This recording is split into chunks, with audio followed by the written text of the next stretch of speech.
Halo guys, balik lagi dalam channel gua. Guys, hari ini gua akan menceritakan kasus yang terjadi di daerah Ngebel, Ponorogo, Jawa Timur. Dalam kasus ini, ada seorang wanita pemilik hotel menjadi korban penyerangan hingga membuatnya dalam kondisi kritis. Mirisnya, pelaku adalah seorang wanita. Bagaimana kronologi kisah dari kasus ini? Yuk kita simak videonya.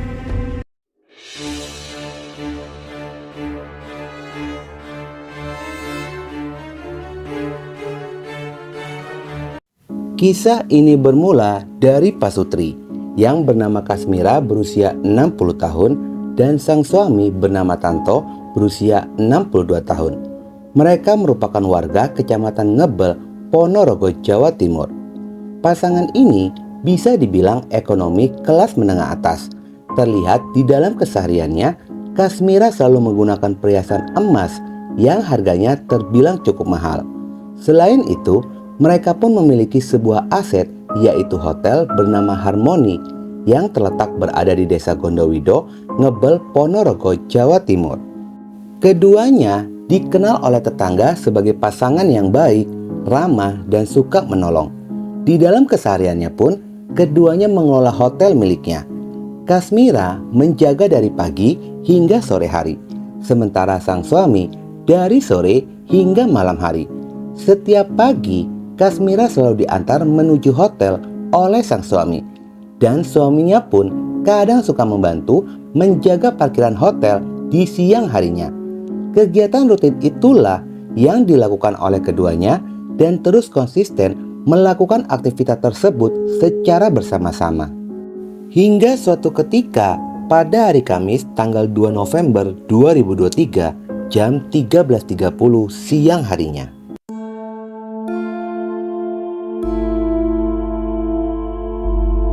Ada seorang warga desa Gondowido yang pada saat itu hendak pergi ke ladang. Ketika melintas di depan hotel, tiba-tiba dirinya pun mendengar ada suara wanita berteriak meminta pertolongan dari dalam hotel. Mendengar suara teriakan tersebut membuatnya merasa penasaran dan mencoba memberanikan diri untuk mendekati hotel. Ketika sampai di depan pintu gerbang, suara teriakan itu pun terdengar semakin jelas yang mengarah dari dalam kamar hotel. Lalu warga itu pun mencoba menyelinap masuk ke dalam hotel dan mencari sumber suara.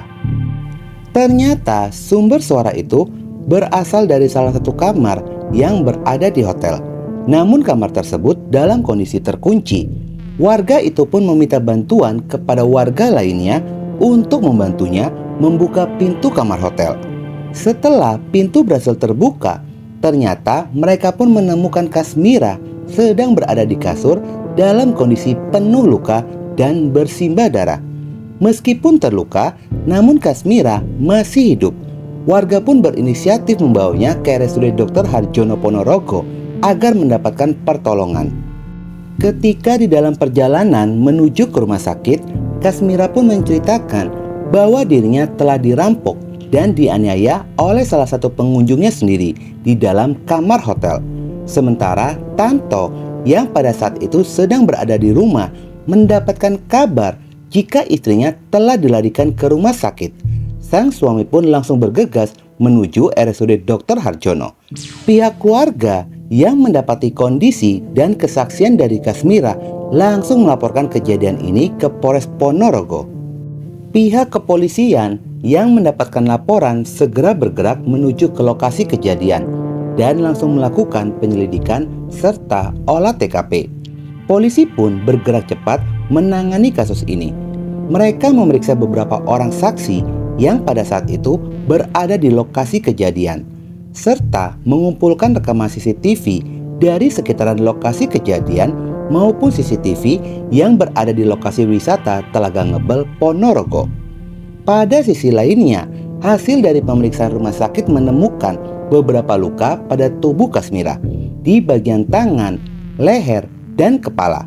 Namun, luka yang paling parah berada di bagian leher dengan lebar luka kurang lebih 20 cm dan kedalaman luka 10 cm, panjang luka 20 cm yang diduga luka tersebut akibat benda tajam. Jadi bacokan lah di leher sebelah kanan, pelipis dan tangan-tangannya juga kena semua. Lantaran luka yang diderita sangat parah, Kasmira pun akhirnya dirujuk menuju RSUD Mawardi Solo untuk menjalani rawat inap dan ditangani oleh 2 dokter spesialis bedah syaraf dan ortopedi. Setelah 3 hari polisi melakukan penyelidikan pada kasus ini, akhirnya polisi pun berhasil menemukan adanya titik terang. Polisi mulai mengkerucutkan dan menetapkan terduga pelaku. Pada hari Senin, tanggal 6 November 2023, jam 17.30, Polres Ponorogo berhasil mengamankan seorang perempuan bernama Yuni Musaat berusia 36 tahun di kediamannya. Yuni merupakan seorang ibu 1 anak ini, warga Desa Kemiri, Kecamatan Jenangan, Ponorogo, Jawa Timur. Ketika diinterogasi oleh polisi, Yuni pun mengakui jika dirinya telah mencuri perhiasan yang sedang digunakan oleh Kasmira untuk membayar hutangnya senilai 2 juta rupiah. Yuni melakukan aksi kejahatan itu hanya sendirian, tanpa dibantu oleh siapapun. Dia mengaku mempersiapkan dirinya dengan membawa pisau yang akan digunakan untuk mengintimidasi Kasmira. Yuni mengaku tujuannya membawa pisau hanya untuk menakut-nakuti saja Kasmira agar menyerahkan perhiasannya itu. Namun di luar dugaan, Kasmira ini melakukan perlawanan dan terpaksa Yuni harus melumpuhkan dengan cara menikam dan menyayat lehernya. Sebelum kejadian ini terjadi, Yuni sudah beberapa kali check-in di hotel Wik-Wik bersama dengan kekasihnya, sehingga dia pun sudah hafal dengan situasi hotel. Lantaran sudah beberapa kali datang ke hotel dan sering melihat Kasmira selalu menggunakan perhiasan yang sangat mencolok, membuat Yuni berpikir dan berniat jahat untuk merampok demi bisa membayar hutang, hingga dia pun mulai merencanakan niat jahatnya tersebut. Motifnya ekonomi, jadi pelaku ini sebelumnya pernah datang ke sana, lalu melihat kalung yang dimiliki oleh korban ini besar dan gede tersebut, dan pelaku sendiri terlilit hutang. Kejadian ini bermula pada hari Kamis tanggal 2 November 2023 sekitar pada jam 13.00. Di saat hotel sedang sepi, Yuni datang menggunakan baju double, hijab, dan masker menggunakan sepeda motor miliknya. Yuni memparkirkan motornya sekitar 100 meter dari hotel. Setelah itu dia pun berjalan kaki masuk ke dalam hotel. Pada sisi lainnya, penjaga hotel pada saat itu hanya Kasmira sendiri, dikarenakan sang suami berada di rumah. Ketika Yuni sudah berada di dalam hotel, layaknya penghuni yang akan menyewa kamar, Yuni pun menunjukkan KTP. Ternyata KTP itu adalah palsu, didapat dari hasil download di internet. Setelah menunjukkan identitas diri kepada Kasmira, Yuni pun masuk ke dalam kamar. Yuni sempat mengatakan sedang menunggu teman laki-lakinya yang mengarah menuju ke hotel. Hingga beberapa saat kemudian, Yuni pun memanggil Kasmira dari kamar. Setelah Kasmira masuk ke dalam kamar, tiba-tiba Yuni mengeluarkan pisau dari dalam tasnya, lalu menodongkan pisau dan mengambil paksa perhiasan milik Kasmira. Namun di luar dugaan, ternyata Kasmira ini pun melakukan perlawanan. Hingga akhirnya Yuni melukai beberapa anggota tubuhnya menggunakan pisau sebanyak 3 hingga 4 kali.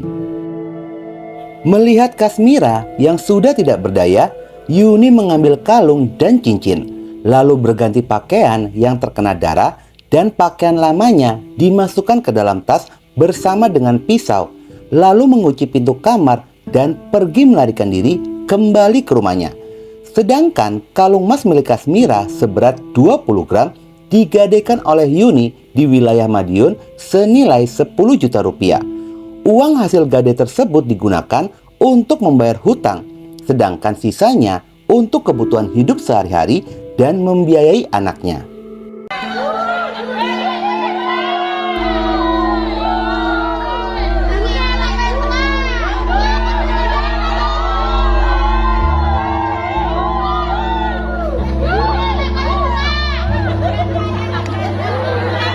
Pada hari Senin tanggal 13 November 2023 dilakukan proses rekonstruksi ulang kasus kejahatan ini. Saat berjalannya rekonstruksi ulang dihadiri oleh puluhan warga yang penasaran dengan kronologi kasus kejahatan tersebut. Proses rekonstruksi ini dilakukan dengan 63 adegan yang diperagakan mulai dari pelaku datang ke TKP hingga pada saat pelaku melarikan diri. Warga yang menyaksikan pun terlihat sangat kesal dengan perbuatan pelaku Yuni. Mereka pun tidak habis pikir dengan perbuatan yang dilakukan oleh ibu rumah tangga ini demi bisa membayar hutang dan membiayai anaknya sampai rela melakukan aksi kejahatan. Sementara pihak keluarga berharap kepada polisi untuk menjerat Yuni dengan pasal-pasal yang berat agar kasus kejahatan seperti ini tidak terulang lagi. Pada sisi lainnya, hingga kini Kasmira pun masih menjalani rawat inap di Rumah Sakit Mawardi Solo. Untuk mempertanggungjawabkan perbuatannya, pelaku Yuni dijerat dengan pasal 365 KUHP dengan pencurian disertai dengan kekerasan. Ancaman hukumannya adalah 9 tahun penjara. Guys, intisari pada kasus ini, banyak orang-orang yang berada di sekitaran dari yang hatinya baik atau jahat. Sebaiknya tidak berlebihan dalam menunjukkan kesuksesan yang berakibat buruk jika bertemu dengan orang yang hatinya jelek. Malahan bisa menjadi petaka untuk diri kita. Semoga korban dipulihkan dari sakitnya dan sehat lagi seperti sedia kala. Oke guys, sekian dulu video gua hari ini dan jangan lupa ikuti terus video gua. Oke?